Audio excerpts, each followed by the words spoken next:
kita akan ke uku kedua, melanjutkan yaitu ke landap. uku landap ya. Landap dan landap Sinta itu kan Berada hubungannya bukan tiri sih, apa ibu sama seorang ibu sama-sama tiri. Dewi ya. Ya, Jadi Dewi Sinta sama Dewi Landap. Nah, ceritanya juga masih sama dalam dalam satu garis kerajaan ya, dalam satu garis cerita yang sama karena dikatakan dari episode sebelumnya cerita Wuku itu sampai dengan terakhir Watu Gunung. ya. Nah, Kalau di Bali, uku landap ini terkenal dengan satu upacara ya, ya. yang disebut dengan tumpak landap. Landap, Artinya betul. Jadi yang lebih pengertian dari lebih landap ini. itu sendiri adalah sesuatu yang bersifat tajam ya. Kalau dibilang tajam, dalam arti di sini bukan senjata sesungguhnya. Nah, di Ya, dalam betul. uku landap sendiri diyakini oleh umat Hindu di Bali bahwa itu ada salah satu manifestasi daripada Tuhan dalam bentuk Pasupati namanya ya. Jadi memberikan anugerahnya pada uku landap. Jadi diharapkan kemampuan atau ilmu seseorang atau dari segi pendidikan seseorang bermanfaat bagi hidupnya, sehingga ketajaman pikiran itu sendiri akan memberikan pengaruh radika atau yang disebut dengan keberuntungan.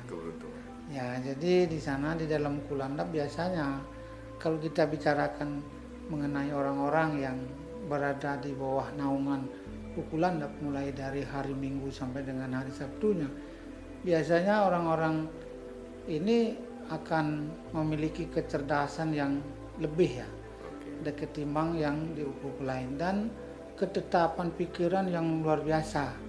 Kenapa? Karena mereka kukuh dengan apa yang menjadi pemikiran mereka, dan kecerdasan orang-orang yang lahir pada uku landap ini bisa menjadi biasanya perlindungan bagi banyakkan orang. Karena banyak orang nanti yang akan berlindung, artinya memerlukan setiap orang yang memberikan. Ketika mereka mungkin seorang dokter, maka tempat menjadi berobat bagi orang-orang ya. Jadi mendapat yakin bahwa ketika datang ke sana akan mendapat informasi yang benar. Kemudian ketika mereka menjadi bidang lainnya, misalnya di masyarakat menjadi pemimpin dan lain sebagainya, mereka menjadi pelindung bagi orang-orang yang dikategorikan berada di bawah ekonominya, di bawah standarisasi. Jadi istilahnya ada urusan kemasyarakatan Ya, yang bisa melindungi masyarakat. Biasanya begitu orang-orang yang terlahir di uku landap. Cuma orang yang terlahir di uku landap ini kadang-kadang ketika mereka merasa bahwa sesuatu itu sebuah kebenaran, mereka sulit sekali menerima masukan dari orang lain.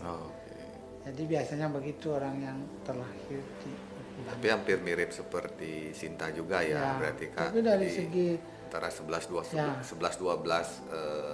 punya sifat overprotective ya. Jadi di saat dia sudah mempercayai sesuatu, mereka akan mempertahankan itu. Karena sesuai dengan apa yang saya katakan tadi, biasanya orang-orang yang lahir di uku landap ini memiliki kecerdasan dan biasanya mereka senang dengan dunia-dunia yang di luar daripada kemampuan orang biasa. Senang dengan misalnya kayak sekarang ya dunia-dunia yang klinik gitu ya. klinik satu pun ya mungkin sama seperti pengertian dari karakteristik sifat landap ini Kak Suto. Jadi istilahnya karena dia memang memiliki ketajaman pikiran, kemanapun lingkungannya dia akan pasti gampang untuk fokus untuk masuk dan mempelajari hal itu. Dan ketika mereka ingin penasaran terhadap sesuatu, mereka akan menggalinya sampai tuntas. Ketika begitu biasanya pribadi orang yang terlahir di uku landap. Nah, kalau ngomongin rezekinya gimana ini Kak? Kurang lebih kalau perjalanan waktu, kita menghitung waktu. Biasanya orang yang terlahir di uku landap ini secara ekonomi mereka memiliki fluktuasi yang cukup tinggi ya.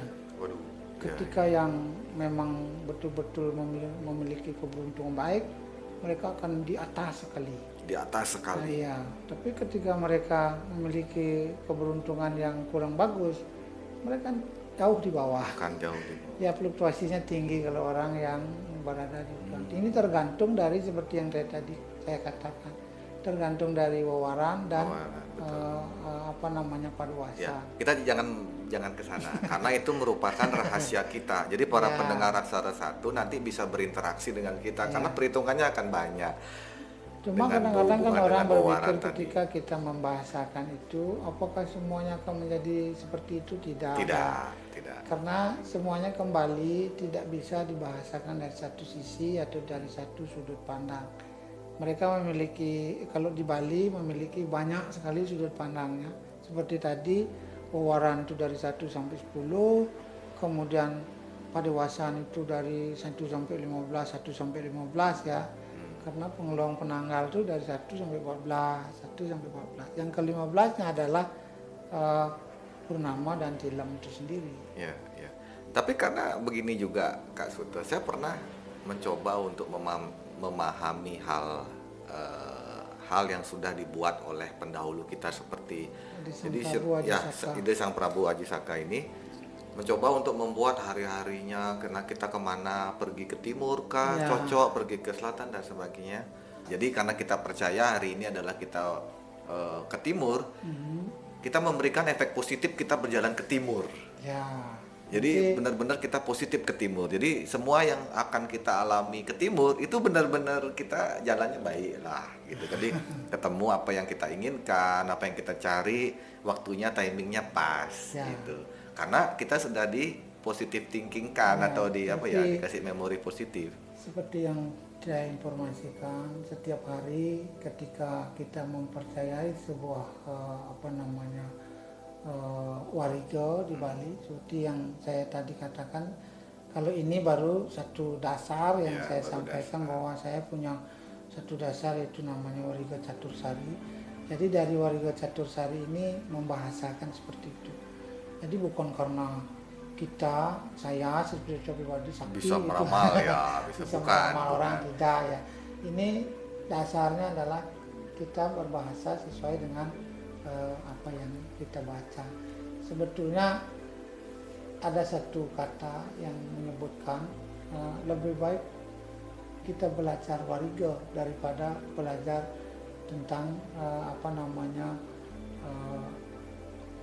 hal-hal yang disebut dalam ilmu keagamaan gugontuan ya. Memang begini, memang begitu. Oh, maksudnya yang sering kita gugontuan itu artinya sesuatu yang selalu dijawab memang begitu. Kalau begitu. Kenapa kita begini? Ya memang begitu dari dulu gitu kan. Istilahnya itu namanya gugontuan ya, bahasa Indonesianya ya. Bukan mitos? Bukan mitos. Istilahnya mungkin kita berbahasa kenapa begitu? Ya memang begitu. Kenapa begini? Kenapa enggak boleh duduk di kita dudukin kayak kita dilarang untuk duduk di bantal. Ya, duduk di bantal. Atau sumpama ada juga orang Jawa bilang kalau punya anak cewek gitu kan, istilahnya masih bujang, jangan nongkrong depan pintu, tidak dapat jodoh gitu kan. Istilahnya sore-sore gitu kan. Ya itu logikanya kan sore-sore nongkrong di depan pintu kan image-nya jelek dan sebagainya. Mitologi atau mitos. Itu gugontuan ya kali ya namanya. Dengan gugontuan. Jadi kalau wariga ini memiliki nilai pendidikan yang luar biasa. Kenapa? Karena mereka bisa secara mentalitas, kemudian antisipasi daripada setiap persoalan mereka akan jalan keluarnya lebih pasti. Ya, oke. Jadi kembali lagi ke landep ini, Kak Sute kan, kalau tadi mungkin cukup bisa menjadi garis bawah untuk para yang memiliki wuku landep. Mungkin semua pendengar kalau mendengarkan podcast ini kan fluktuasi ekonominya cukup tinggi, terasa cukup tinggi. Jadi hati-hati. Jadi dalam arti ingatlah. Jadi istilahnya kan mengingat-ingat secara alam bawah sadar kalau wuku landep itu memiliki fluktuasi ekonomi yang cukup tinggi. Jadi warning mereka adalah supaya mereka ketika berada pada tingkat grafik tertinggi, mereka tahu bagaimana antisipasi. Harus safety Ya, atau harus safety, ya, kemudian tahu mana yang urgent, mana yang tidak urgent, dan lain sebagainya.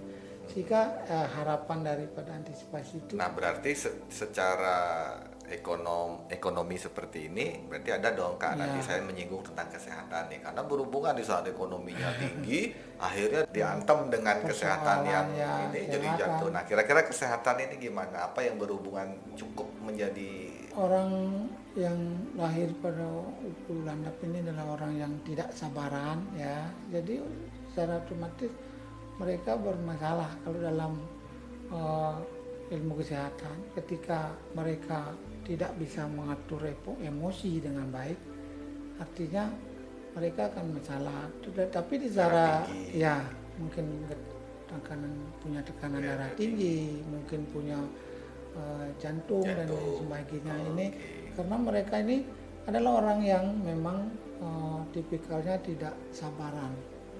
Orang yang lahir di landap sendiri, dan orang yang suka berpikir seperti yang saya bilang tadi, di luar daripada kemampuan orang biasa, atau hal-hal yang berbau mungkin mistis lah itu. Jadi makanya antisipasi ini adalah mereka harus dibawa ke dunia yang betul-betul realita. Atau kalau memang belajar tentang ilmu agama yang tuntunan yang betul-betul membuat mereka belajar agama dengan benar. Wah, seru juga sih. Jadi seperti itu kira-kira. Oke, mungkin bisa menyambung kembali nanti di uku-uku selanjutnya. Berarti di episode ke-6 ini kita membahas landap, dan ini adalah sebuah prediksi yang sifatnya umum. Kenapa umum? Karena nanti akan banyak mempengaruhi dari karakter-karakter masing-masing, karena berada di istilahnya berpengaruh kepada wawaran terus dan yang lainnya. Jadi nanti kalau seumpama para pendengar Aksara 1 yang memang ingin berinteraksi dengan kami, bisa follow kami di Instagram, ada di aksara.1 SATU ya. Jadi aksara.1. Jadi mungkin saja buat para pendengar yang ingin berinteraksi dengan kita, boleh DM kita di sana atau email ke kami di media@aksara1@gmail.com. Jadi istilahnya untuk saat ini episode selanjutnya itu hanya masih basic dasar. Kita masih lagi 28 uku. Masih panjang perjalanan kita ini. Oke, jadi sampai saat ini uku landap yang bisa kita jelaskan. Nanti di episode ke-7 akan ke uku ukir. Ya, sampai ketemu di episode selanjutnya.